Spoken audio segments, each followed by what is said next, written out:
Hello and welcome to another Prairie Bytes video. Today we're going to be doing another DDMT tutorial. We're going to be showing you how to use the basic 2D graphing tool and move through DDMT on a very basic level. Probably, after you've understood how to load in your data, this would probably be the next step. So we're just going to open up DDMT. I just bring it across here, you're welcomed by the thing I'll be referring to as the control panel. Then we can select our data file, make sure we have the right data type. So these are Alice files, and I'm going to go for quite a large one, number 16. After it's analyzed, we're going to set our working directory. It's good to do that every time and load the data. We're going to press OK.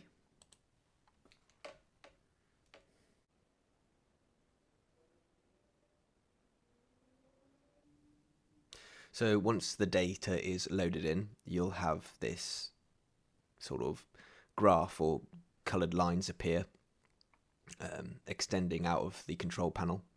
And the first thing we're going to do is we're going to move it around. You can move it around like a normal program by grabbing the top bar here. And then what you can also do is then extend out. So you've got a bigger graph, bigger 2D display.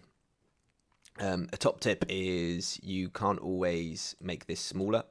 So you might find it an advantage to hide the data using this green button on the bottom of the right hand side here, and then click show data again, and then it will reappear as its default size, and then you can just re-expand or resize however you feel is necessary.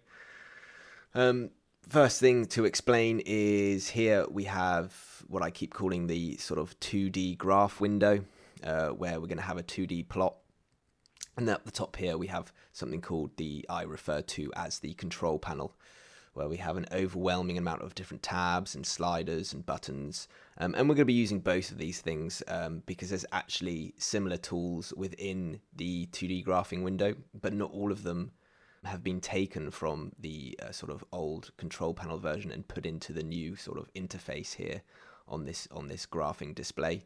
I'm hoping these tutorials won't get dated too quickly. I think the idea is to take all of these features so that we don't have a control panel anymore. But I'm sort of getting sidetracked. I digress. So what you're seeing here is you're seeing a chronological plot. When I say chronological, there's almost on the x-axis you have time, and the y you have numerous channels displaying different data. So y doesn't technically have a scale in some sense or have a unit. Now the amount of data we're actually viewing here isn't all of your data. So because you have so many data points, for example, if you've collected weeks worth of data, depending on what recording frequency as well, because we're always referring to events rather than actual time itself. But here we're using the standard sort of 40 Hertz, and we're actually only viewing 7 hours of data. Now, the reason we're doing that is because we can only view 1 million data points at a time. Now, that might differ depending on your computer performance. If you've got a slightly worse computer, you might have to load less events in, which is covered in another video. And if you've got a really high spec, you might want to increase the amount you're loading in one go, in one split. So because you're splitting up the data, we refer to this as a split. To stick to the 2D display, we've got channels represented by colors. So the first three is actually acceleration, X, Y, and Z, or back and forth, left and right, up and down.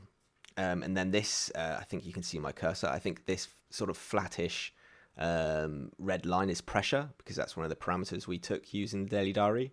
Then the yellow, which is fairly flat, is temperature. And then we have magnetometry in 3 axes. And then finally, at the bottom here, we have a metric. So these are actually raw channels. There's 8 raw channels, but this software is able to sort of do some initial analysis and produce metrics which are actually really interesting. So this bottom one, just to keep this really brief, is called VEDBA, with VEDBA smoothed overlaid in this sort of mint green. And the reason that's of interest is because VEDBA gives us an idea of the sort of activity of the animal. It can be used as a proxy for energy expenditure. It has a good relationship with speed. So that's why we always have that one, displayed by default. So moving through the data. The first thing I want to introduce is this left and right cursor feature. So if I click with my left click and click with my right, you actually get these two white cursors appear, and then you have this sort of blue shade showing the sort of range between the two. And this left and right click actually appear within our display, or our overlay. This overlay just acts as a legend. So you see left click gives us the time, and the right click gives us the time where the right click is touching. And this is a really useful tool because you can know what the values are at a specific point.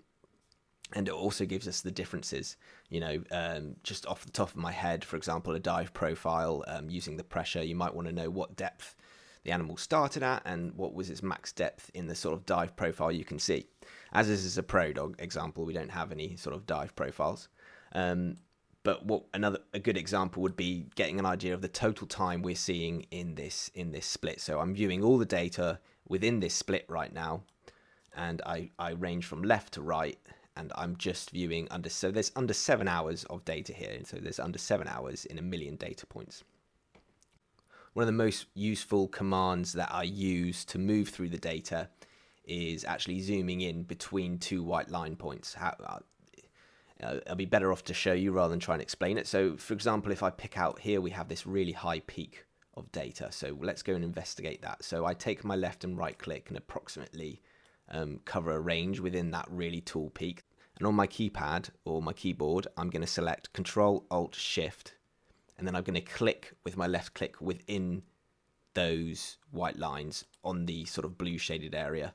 And it's quite slow because my recording software doesn't like running at the same time as DDMT, but it zooms in. It should be a lot smoother on yours, which would be quite nice. And yeah, we have something funny going on with a mag. Maybe it intercepted some phosphorus material or a magnet or something. But it zoomed right in for us. So first, originally we were looking at just under 7 hours of data, and now we're looking at 21 minutes. And you can zoom in further, so we can go in further, and right now it's viewing about 2 minutes, and you can take that all the way down to the second, so we can look at different behaviors ranging from hunts or pursuits to feeding, and that can be taken all the way to like a single step or a slight motion. Okay, so once you're zoomed in, how do you get back out again? The tool I usually use is, if we look down here, you have this bar with an orange segment within it.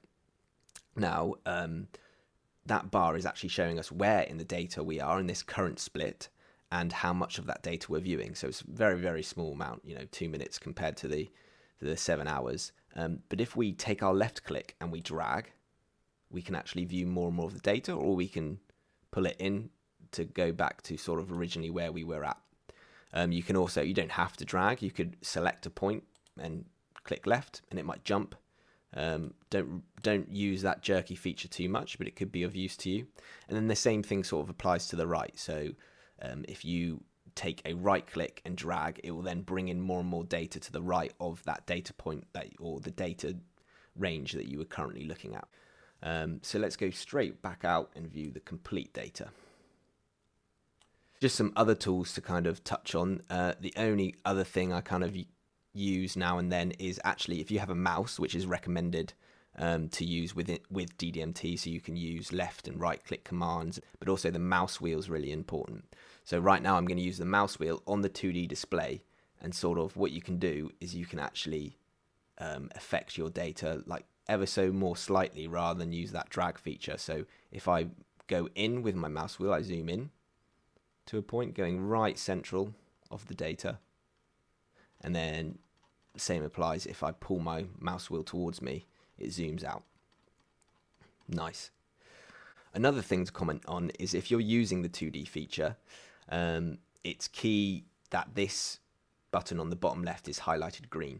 and I'll show you an example. I don't want to lose you too much here with the other features of this program, but just bear with me. For example, if I access something else, so I'm going to quickly get up a 3D graph or a 3D plot, and I realize I've had a look at my 3D plot, I'm happy with it, and then I realize I can't click back onto the 2D. That's because this green dot is highlighted in the center, and I can actually move that.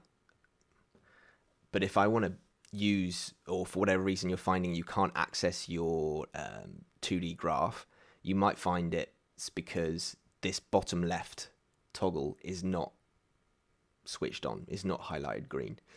And just another thing on a side note, not to overwhelm you, is a lot of things in DDMT are actually labeled for you to give you an idea of what the command's going to do, and they're really helpful. I would always recommend reading that yellow text. For example, here it says toggle between controlling 2D traces / controls and 3D visualizations. So that's what's going to grant me access back into the 3D, and now you'll see back into the 2D, sorry, and now you'll see I can now use my 2D again.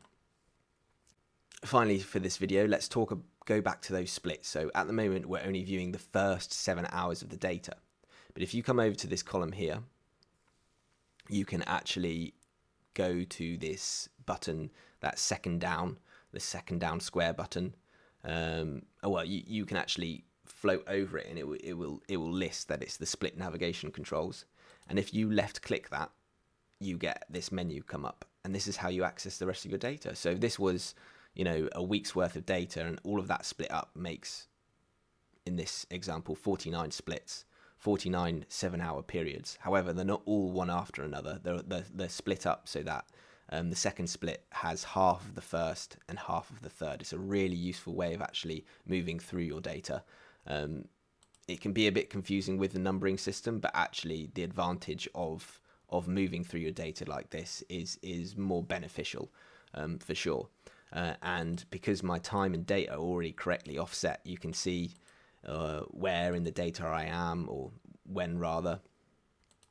And yeah, that's how you access your split. So we can load in a split now. So if we go in the middle of the data,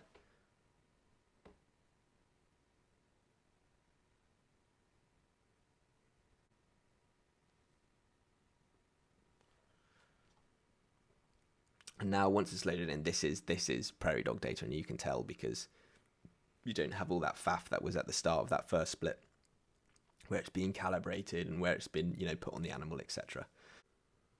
Okay, so just before finishing this video, I'm just going to go over one more aspect, and this is the 2D graph controls. Now the 2D graph controls allows you to sort of affect your actual 2D graph visualization area, and the commands here, I'm just highlighting the button, the top left square button, and it says 2D graph controls, and on the left we actually have, or the far left, we have the yellow text pop up giving us our commands, and they'll just tell us exactly what we're doing, but I'll show you them for the sake of the demo. So if we left click, you can toggle more graph and more controls, but we can use control and mouse wheel to change it from lines to dots. We are hovering over the 2D graph controls button, and we use the mouse wheel, we can actually affect the thickness of the lines. If we select it, we can then also change the area of where the 2D graph occupies, which can be really useful too. So if we just look at the controls, so it's control shift and left click to move the graph. So control shift, we can move it to the left. Maybe we don't want to lose it. There we go. And then if you look at the control left click to adjust the width, so control left click, and yeah, there you go, I can shorten it. And that can be really useful when we get into sort of like 3D plots. So you've got space for them, and you can dot everything around, so you can have one thing really clear in one display. Okay, let me leave it there for this video because that wraps up nicely. So that was just a tutorial on the 2D graphing tool and just simple controls to move through the data.